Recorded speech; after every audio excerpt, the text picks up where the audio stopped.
चलिए आगे बढ़ते हैं और अब बात करेंगे गुजरात चुनाव की।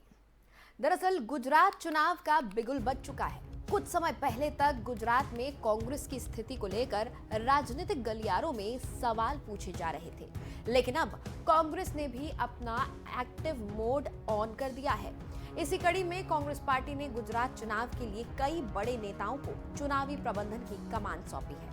पार्टी संगठन महासचिव केसी वेणुगोपाल ने लिस्ट जारी करते हुए 42 नेताओं को 42 पर्यवेक्षक बनाया है।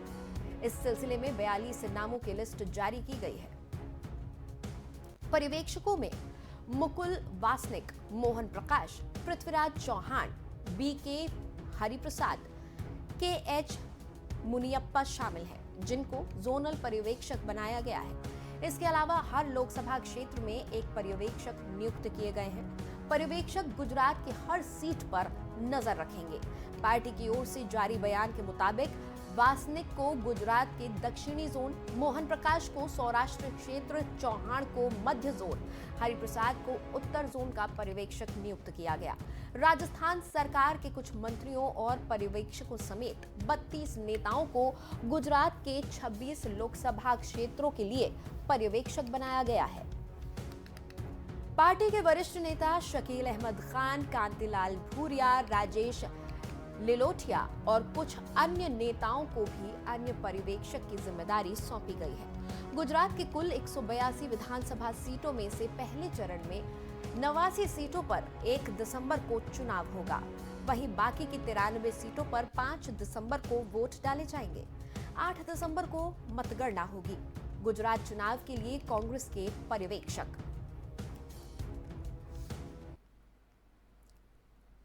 Mukul Wasnik,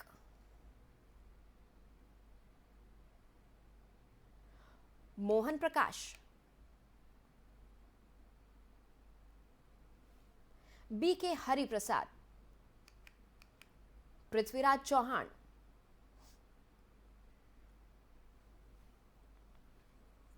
BK Hariprasad, KH Muniyappa.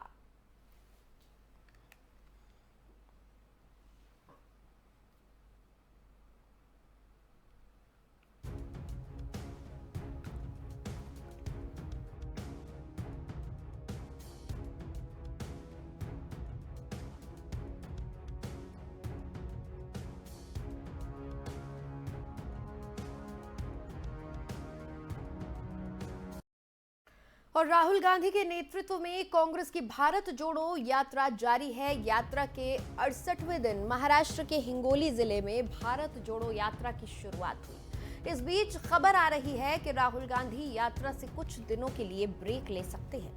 खबरों के मुताबिक राहुल गांधी 22 नवंबर को गुजरात में प्रचार करेंगे। बता दें कि गुजरात में 2 चरणों में 1 और 5 दिसंबर को चुनाव होने हैं।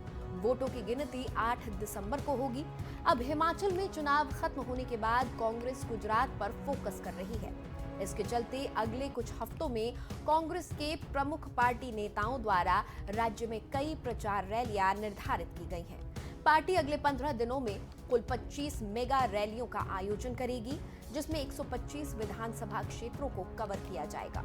कांग्रेस की ये रैलियां आक्रामक चुनावी रणनीति के तहत होंगी, जिसमें पार्टी के सभी बड़े नेता शिरकत करेंगे।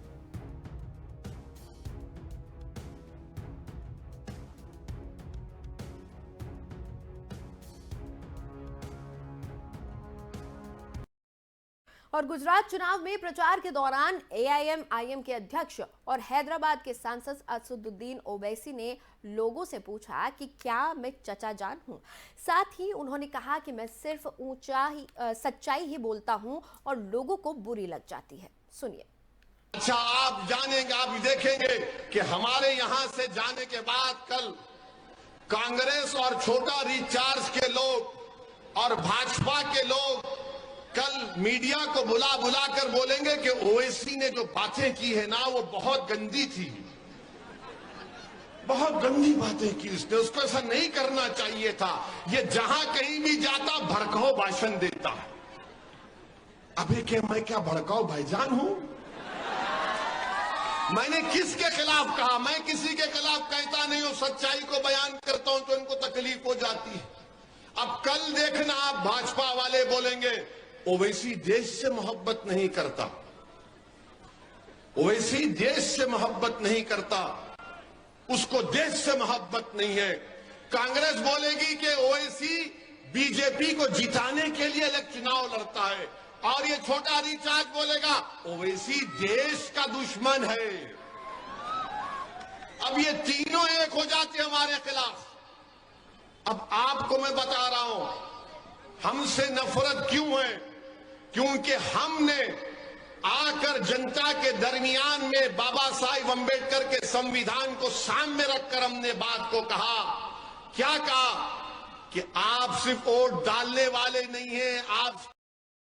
और मैनपुरी लोकसभा सीट पर उपचुनाव को लेकर समाजवादी पार्टी आज पूरी तैयारी के साथ दिखी। इस दौरान समाजवादी पार्टी शक्ति प्रदर्शन के साथ साथ परिवार की एकजुटता का भी प्रदर्शन करती नजर आई। मुलायम सिंह यादव के निधन के बाद खाली हुई मैनपुरी लोकसभा सीट पर उपचुनाव में समाजवादी पार्टी ने डिंपल यादव को चुनाव मैदान में उतारा और इस सीट पर उपचुनाव में 5 दिसंबर को मतदान होना है। 8 दिसंबर को वोटों की गिनती होगी। सोमवार को दोपहर करीब 1:30 बजे डिंपल यादव ने पति अखिलेश यादव और प्रोफेसर रामगोपाल यादव के साथ कलेक्ट्रेट पर पहुंचकर नामांकन किया। नामांकन के बाद अखिलेश यादव ने दावा किया कि मैनपुरी में पूरा परिवार मिलकर चुनाव लड़ रहा है, हमारी ऐतिहासिक जीत होगी। मुलायम सिंह के निधन के चलते डिंपल का नामांकन अभियान पूरी तरह से सादगीपूर्ण रखा गया है। नामांकन के पहले सुबह डिंपल यादव ने सैफई में मुलायम सिंह यादव की समाधि पर जाकर श्रद्धांजलि अर्पित करते हुए फूल चढ़ाए, जहां समाजवादी पार्टी अध्यक्ष अखिलेश यादव भी उनके साथ मौजूद रहे।